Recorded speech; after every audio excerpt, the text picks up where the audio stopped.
সকাল গড়িয়ে দুপুর প্রায় হতে যায়, আর এদিকে আমার রান্নাটা প্রায় অনেকটা এগিয়ে রেখেছি।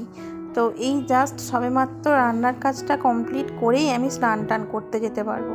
তো চলো আজকে তোমাদেরকে দেখিয়ে দিই কী কী রান্না করেছি। তো ওপাশে হচ্ছে ভাত, আর এপাশে আমি একটু করলা ভেজেছি, তার সঙ্গে একটু মাছের ঝাল হয়েছে, কৈভোলা মাছের ঝাল, তার সঙ্গে রয়েছে কুমড়ো ফুলের বড়া, আর তার সঙ্গে এখানে নিয়ে এসেছে মা গরম গরম মোচার ঘন্ট। আর একটা করেছিলাম, সেটা হচ্ছে মাছের ঝোল, একদম হালকা পাতলা করে। তো সব কিছু রান্না বান্না করার পর বেশ কয়েকটা বাসন পড়ে গিয়েছিল।